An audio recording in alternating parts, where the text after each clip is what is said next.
ನಮಸ್ಕಾರ ಎಲ್ಲರಿಗೂ. ನಾನು ನಿಮ್ಮ ಪ್ರೀತಿಯ ರಾಯಚೂರು ಹುಡುಗಿ. ತಮಗೆಲ್ಲರಿಗೂ ಅಮ್ಮನ ಅಡುಗೆ ಮನೆ ಕಾರ್ಯಕ್ರಮಕ್ಕೆ ಹೃದಯಪೂರ್ವಕ ಸ್ವಾಗತ. ಇವತ್ತಿನ ಸ್ಪೆಷಲ್ ರೆಸಿಪಿ ಏನಪ್ಪ ಅಂದರೆ ಸಖತ್ ಸ್ಪೈಸಿ ಆಗಿರೋ ಹಾಗೆ ತುಂಬಾ ಟೇಸ್ಟಿ ಆಗಿರುವಂತಹ ಮೆಣಸಿನಕಾಯಿ ಕರಿನ ಯಾವ ರೀತಿ ಮಾಡೋದು ಅಂತ ನೋಡ್ಕೊಂಡು ಬರೋಣ.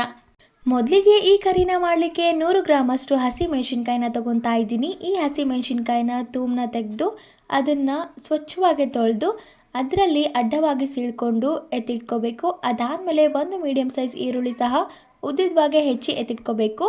ಹಾಗೆ ಒಗ್ಗರಣೆ ಮಾಡಲಿಕ್ಕೆ ಒಂದು ಪಾತ್ರೆನ ಇಟ್ಟು ಆ ಪಾತ್ರೆಗೆ 2 ರಿಂದ 3 ಟೇಬಲ್ ಸ್ಪೂನಷ್ಟು ಎಣ್ಣೆನ ಹಾಕ್ಕೋಬೇಕು. ಎಣ್ಣೆ ಇನ್ನೇನು ಕಾದಾಗಿದೆ ಅಂದಮೇಲೆ ಅರ್ಧ ಟೇಬಲ್ ಸ್ಪೂನ್ ಜೀರಿಗೆ, ಅರ್ಧ ಟೇಬಲ್ ಸ್ಪೂನ್ ಸಾಸಿವೆನ ಹಾಕ್ಕೋಬೇಕು. ಜೀರಿಗೆ ಸಾಸಿವೆ ಚಟಪಟ ಅಂದಮೇಲೆ ಮುಂಚೆನೇ ಹೆಚ್ಚಿ ಇಟ್ಕೊಂಡಿರುವಂತಹ ಈರುಳ್ಳಿನ ಇದೇ ಹಂತದಲ್ಲಿ ಹಾಕಿ ಸ್ವಲ್ಪ ಫ್ರೈ ಮಾಡ್ಕೋಬೇಕು. ಅದಾದಮೇಲೆ ನಾವು ಮುಂಚೆನೇ ಎಣ್ಣೆ ಹಾಕಿ ಫ್ರೈ ಮಾಡ್ಕೊಂಡಿರುವಂಥ ಹಸಿಮೆಣಸಿನ್ಕಾಯಿನ ಇದೇ ಹಂತದಲ್ಲಿ ಹಾಕಿ ಎರಡನ್ನು ತುಂಬ ಚೆನ್ನಾಗಿ ಕಲಿಸ್ಕೋಬೇಕು. ಹಸಿಮೆಣಸಿನ್ಕಾಯಿ ಹಾಗೆ ಈರುಳ್ಳಿ ಜಾಸ್ತಿ ಫ್ರೈ ಆಗೋದೇನು ಬೇಡ, ಮೀಡಿಯಮ್ ಆಗಿ ಫ್ರೈ ಆದರೆ ಸಾಕಾಗುತ್ತೆ. ಹಾಗೆ ಇದೇ ಹಂತದಲ್ಲಿ ರುಚಿಗೆ ತಕ್ಕಷ್ಟು ಉಪ್ಪನ್ನು ಸಹ ಹಾಕ್ತಾ ಇದ್ದೀನಿ. ನೋಡಿ, ಉಪ್ಪನ್ನೆಲ್ಲ ಹಾಕ್ಕೊಂಡು ತುಂಬ ಚೆನ್ನಾಗಿ ಕಲಿಸ್ಕೋಬೇಕು. ಹಾಕಿರೋ ಉಪ್ಪು ಹಾಗೆ ಮೆಣಸಿನ್ಕಾಯಿ ಎಲ್ಲ ಹದವಾಗಿ ಹೊಂದ್ಕೋಬೇಕು. ಅಲ್ಲಿವರೆಗೂ ಅದನ್ನು ಫ್ರೈ ಮಾಡ್ಕೋಬೇಕು. ಅದಾದಮೇಲೆ ನೋಡಿ, ಇದಕ್ಕೆ ಜಾಸ್ತಿ ನೀರು ಹಾಕೋ ಅವಶ್ಯಕತೆ ಇಲ್ಲ, ಸ್ವಲ್ಪ ನೀರು ಹಾಕಿ ಕುದಿಸ್ಕೋಬೋದು. ಹಾಗೆ ಇದೇ ಹಂತದಲ್ಲಿ ಅರ್ಧ ಟೇಬಲ್ ಸ್ಪೂನಷ್ಟು ಅರಿಶಿನ ಕೂಡ ಹಾಕ್ತಾ ಇದ್ದೀನಿ. ಅರಿಶಿನ ಹಾಕಿದ ಮೇಲೆ ಮುಂಚೆನೇ ಹುಣಸೆ ಹಣ್ಣ ಕೂಡ ನೆನೆ ಹಾಕಿದ್ದೆ. ಹುಣಸೆ ಹಣ್ಣಿನ ರಸ ಇರುತ್ತಲ್ಲ ಅದು ಕೂಡ ಹಾಕ್ತಾ ಇದ್ದೀನಿ.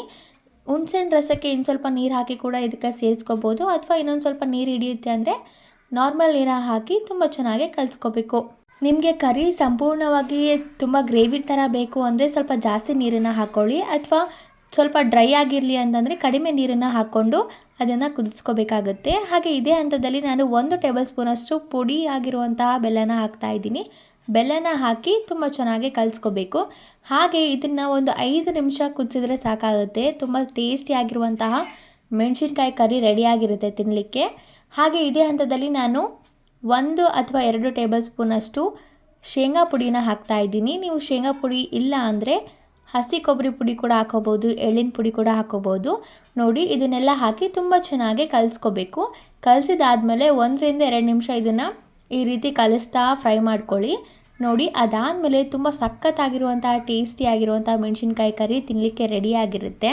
ಈ ರೆಸಿಪಿ ನಿಮಗೇನಾದರೂ ತುಂಬಾ ಇಷ್ಟ ಆಗಿದ್ದರೆ ಅಮ್ಮನ ಅಡುಗೆ ಮನೆ ಯೂಟ್ಯೂಬ್ ಚಾನಲನ್ನು ಲೈಕ್ ಮಾಡಿ, ಶೇರ್ ಮಾಡಿ, ಕಮೆಂಟ್ ಮಾಡಿ, ಹಾಗೆ ನಮ್ಮ ಚಾನಲನ್ನು ಸಬ್ಸ್ಕ್ರೈಬ್ ಮಾಡಿ. ಧನ್ಯವಾದಗಳು.